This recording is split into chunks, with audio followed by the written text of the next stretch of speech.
ኢትዮጵያ የታላቁ የህዳሴ ግድብ ግንባታ የመሰረት ድንጋይ ካስቀመጠችበት ከ2003 ዓ.ም ጀምሮ የግድቡ ግንባታ እውን እንዲሆን ኢትዮጵያውያንና ትውልደ ኢትዮጵያውያን እያደረጉት ያለው ድጋፍ በቀላሉ የሚገመት አይደለም። ግድቡ የመሰረት ድንጋይ ከተጣለ ማግስት ጀምሮ ለግንባታው የሚሆን የገንዘብ አቅምን ለማጎልበትና ሁሉም በግድቡ ላይ አሻራውን እንዲያስቀምጥ በርካታ ስራዎች ተሰርተዋል። ግድቡ በኢትዮጵያውያን የገንዘብ አቅም የሚገነባ በመሆኑ ከመንግስት ሰራተኛ እስከ ነጋዴው ከባለጸጋ ከእጅ ወደ አፍ የሆነ አነስተኛ ገቢ እስካላቸው ዜጎች ድረስ በአገር ውስጥም በውጭም የሚኖሩ ኢትዮጵያውያንና የተለያዩ ተቋማት ለታላቁ የኢትዮጵያ ህዳሴ ግድብ ገንዘብ በማዋጣት አሻራቸውን አሳርፈዋል። በተለይ በዝቅተኛ የኑሮ ደረጃ ላይ የሚገኘው የህብረተሰብ ክፍል ካለው አቅም አንፃር የበኩሉን ለማበርከት ያሳየው ርብርብ ይበል የሚያሰኝ ነው። የህዳሴው ግድብ ከተጀመረበት ጊዜ አንስቶ እስከ ዛሬ ባለው ኦሎሞስ ከ7 ጊዜ በላይ የቦንድ ግዢ አከናውኛለሁ።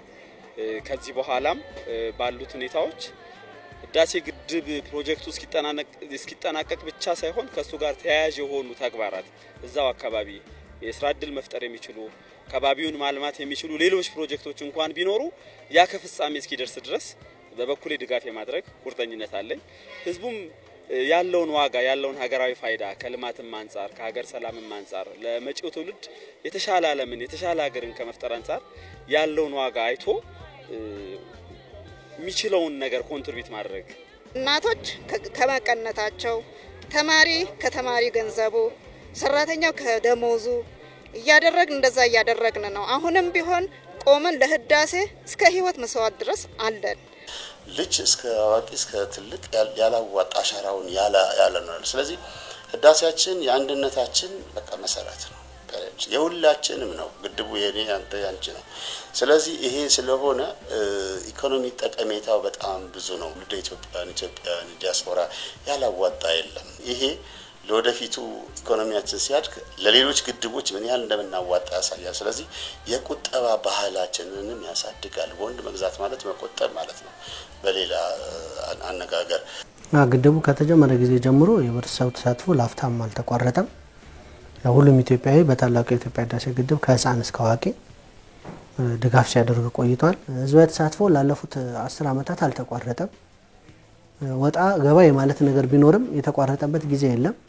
የግድቡ ግንባታ የመሰረት ድንጋይ ከተጣለበት ማግስት አንስቶ እስካሁን ድረስ ከህብረተሰቡ በቢሊዮኖች የሚቆጠር ገንዘብ መሰብሰብ የተቻለ ሲሆን ከቅርብ ጊዜ ወዲህ ተነሳሽነቱ ይበልጥ እየጨመረ መጥቷል። ለዚህ ምክንያቱ ደግሞ ኢትዮጵያ በግድቡ ዙሪያ በሶስተኛ ወገን በሚደረግ ጣልቃ ገብነት አስገዳይ ስምምነት እንድትፈጽም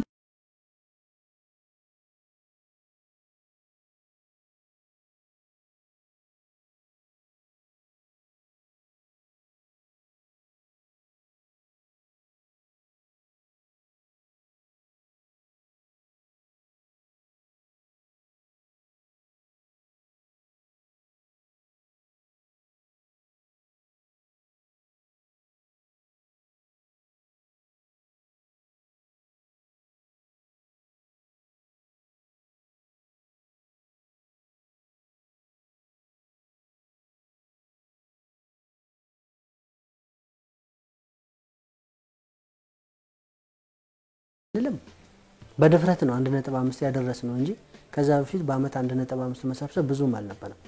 ነገር ግን ሐምሌ ላይ ያለውን የህዝቡን ስሜት በማየት ሐምሌ ላይ 119 ሚሊዮን ከተሰበሰበ በአመቱማ 1.5 አቅተንም የሚል ነው።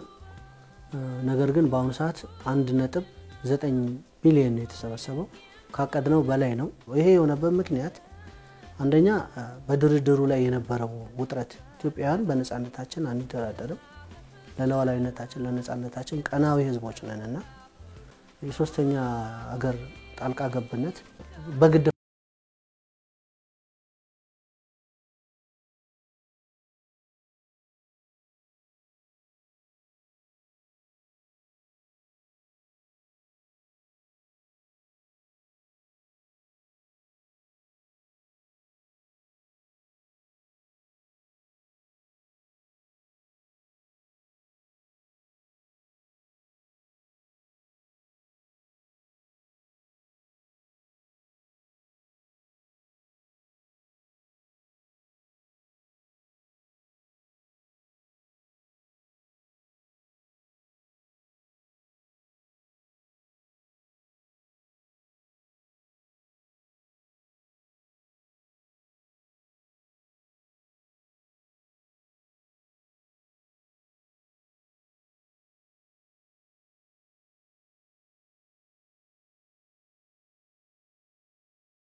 በዓለም መድረክ ኢትዮጵያውያን እንደሚችሉ በተግባር ያረጋገጡበት ታላቅ ግድብ ነው።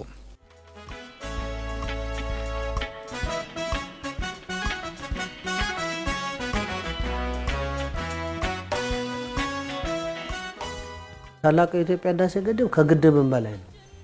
የዚህ ግድብ ጉዳይ የሀገሪቷ ቁልፍ አጀንዳ ሆኖ እስካሁን እየቀጠለ ያለው ግድቡ ከግድብ የዘለለ በርካታ ሀገራዊ ጥቅሞች ስላሉት ነው። መላውን ኢትዮጵያዊ መላውን ብሔር ብሔረሰቦች አንድ አድርጎ ግድቡ የኔ ነው ብሎ ሁሉም ኢትዮጵያ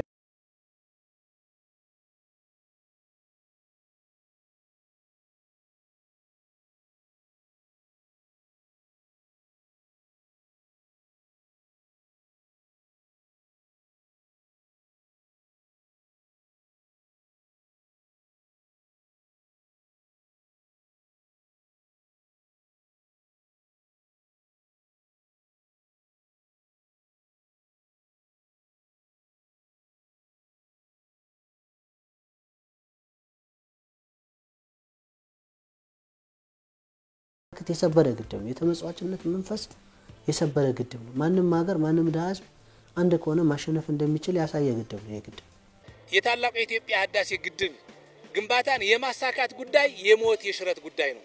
ምክንያቱም የታላቁ የኢትዮጵያ ህዳሴ ግድብ ኤሌክትሪክ ኃይል የማመንጫ ብቻ አይደለም። በአባይ ውሃ የመጠቀም የዘመናት ምኞትና እንጉርጉሯችን እውን የምናደርግበትና ሀገራዊ መብታችንም የመጠቀም እውነታዎችን የምናረጋግጥበት በመሆኑ ዘርፈ ብዙ ትርጉም ነው ያለው። ልክ እንደ አድዋ ተሰባስበን ድል እንዳደረግ ነው ይሄንንም ተሰባስበን ድል ማድረግ ያለብን ፕሮጀክት መሆኑ ገብቶት ከደቂቅ እስከ አረጋውያን ድረስ ወንዱም ሴቱም ሃይማኖት ሳይለይ ብሔር ሳይለይ ሁሉም ይሄንን ህዳሴ ግድብ ለማሳካት በመንቀሳቀስ ላይ ነው ያለው። በግድቡ ግንባታ ላይ ሁሉም ኢትዮጵያዊ ባለው አቅም አሻራውን ማኖር በመቻሉ ግድቡ የኔ ነው የሚል የባለቤትነት ስሜት ተፈጥሯል። ኢትዮጵያ ተፈጥሯዊ ሀብቷን በፍትሃዊነት እንዳትጠቀም ለዘመናት የአባይ ወንዝ በብቸኝነት ስትጠቀም የኖረችው ግብጽ አንድም ጠብታ ውሃ ሊነካብኝ አይገባም በሚል የተሳሳተ አካሄድ የግድቡን ግንባታ ለማደናቀፍ ስትሰራ ኖራለች፣ እየሰራችም ትገኛለች። 86 በመቶ የአባይ ውሃ ከኢትዮጵያ የሚመነጭ ሆኖ ሳለ ግብጽ ውሃው በተፈጥሮ ያገኘችው ታሪካዊ ሀብቷ ነው የሚለው የተሳሳተ ትርክት በህዝቦቿ አእምሮ ውስጥ እንዲሰርጽ ለዘመናት ሰርታለች። የግድቡ ግንባታ በታችኞቹ ተፋሰስ ሀገራት ምንም አይነት የጎንዮሽ ጉዳት እንደሌለው እየታወቀ እንዲያውም የሀገራቱን ተጠቃሚነት በእጅጉ የሚጨምር እንደሆነ ግብጻውያን የሚያውቁት ሀቅ ቢሆንም በኢትዮጵያ ላይ ዓለም አቀፍ ጫናዎች እንዲበረቱ ለማድረግ የግድቡን ግንባታ ለማደናቀፍ ያልፈነቀሉት ድንጋይ የለም። ዓለም አቀፍ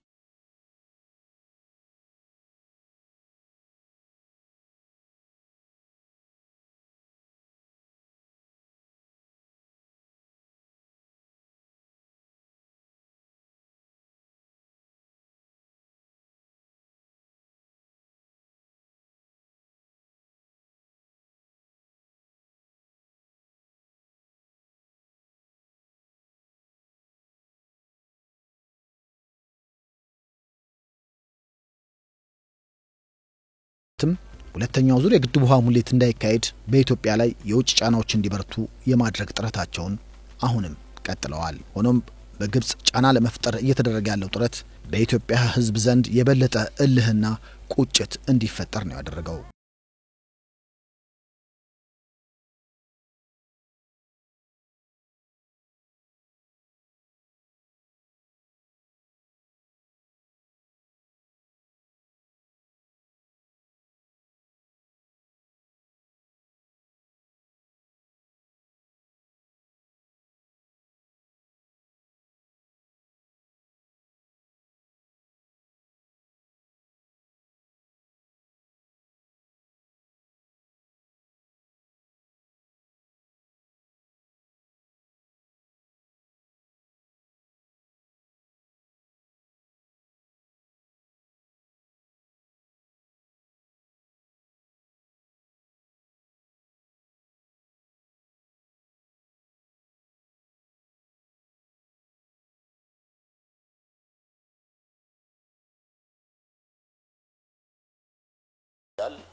ይሄንን ተገንዝበን ግን እንደ ሀገር እንደ ዜጋ እኔ ለራሴ እኔ ለልጄ እኔ ለእህቴ ለወንድሜ ብርሃንና የወደፊት መለወጥ ኑሮ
ዳንነት ጉዳይ አድርገው እንደገና ወደ ተባበሩት መንግስታት የጸጥታው ምክር ቤት ለመመለስ እና በተቻለ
ሊሆን ይገባል። ታላቁ የኢትዮጵያ ህዳሴ ግድብ ትልቅ ሀገራዊ ፕሮጀክት ነው። ሁላችንም ኢትዮጵያን እየገነባ ነው ያለነው። ትውልድ ተሻጋሪ ለትውልድ የሚገነባ የሀገር ሀብት ነው። አንድነታችንና ብሔራዊ አንድነታችንን አጠናክረን ግድባችንን ማስፈጸም ይገባናል። ግዳቡን ማጠናቀቅ ይገባናል። በአንድነት መሰባሰብና ይሄ የውስጥ ሽኩቻ ምናምን ወደ ኋላ አስቀርተን በአንድነት ተነስተን ግድባችን ማስፈጸም ማስጨረስ ይጠበቅብናል። እዚህ ያደረስነው ግድብ ሙሉ በሙሉ የተሳካ እንዲሆን አሁንም በጉልበት ይሁን በእውቀት ይሁን በገንዘብ ይሁን የሚፈለገውን አስተዋጽኦ ይቺ 20% ለማሟላት መንቀሳቀስ ይገባናል። ኢትዮጵያ ግብጽን የመጉዳት ፍላጎት ፈጽሞ የላትም። ፈጽሞ ኢትዮጵያ ሱዳን የመጉዳት ፍላጎት ፈጽሞ የላትም። ኢትዮጵያ መጠቀም ነው የምትፈልገው። እነሱ ሳይጎዱ መጠቀም ነው የምትፈልገው። ወንድሞቻችን በዛ ሳይድ ያሉት እንዲገነዘቡ የምንፈልገው እኛ ጨለማ ውስጥ መኖር አንፈልግም። አምፖል ነው የምንፈልገው። የኛ ብርሃን ወደ እነሱ ይጋባ ይሆናል እንጂ አይጎዳቸው። ኢትዮጵያ ውሃ እንዴት እንደሚሞላ ሳትፈርም ውሃ ባትይዝ የሚል ጥያቄ ይነሳል። የግብጽና የሱዳን መንግስት ዝግጁ ከሆኑ ውሃ አሞላልን በሚመለከት ኢትዮጵያ ነገ ጧት ለመፈረም ዝግጁ ናት። አትፈርም እየተባለ እንደሚነገር አውቃለሁ። ዝግጁ ነን። እኛ ውሃ የምንይዘው እኮ በህግ ነው። ቴክኒካሊ በሚታወቅ ስርዓት ነው የምንይዘው። ዝግጁ ነን። ነገር ግን ውሃ አሞላሉንና ኦፕሬሽኑን አንድ ላይ እንነጋገር ከተባለ ደግሞ ጊዜ ስለሚወስድ የሚያከራክር ጉዳይ ስላለ የዘንድሮ ክረምት ያልፋል። የዘንድሮ ክረምት ማለፍ ማለት የተከበሩ የግብጽ ወንድሞቻችን እንዲገነዘቡ የምንፈልገው $1 ቢሊዮን ሉዝ ማድረግ ነው። በየዓመቱ ኢትዮጵያ $1 ቢሊዮን ሉዝ ታደርጋለች እና ውሃውን እንይዛለን። ውሃ ስንይዝ እነሱም በማይጎዳ መንገድ መሆኑን ደግሞ እርግጠኛ ሆነን እንሰራለን። ብዙ እየተፈተንበት ያሉ ጉዳዮች ቢኖሩ ለኢትዮጵያ ሕዝብ ቃል በገባነው መሰረት እናሳካዋለን።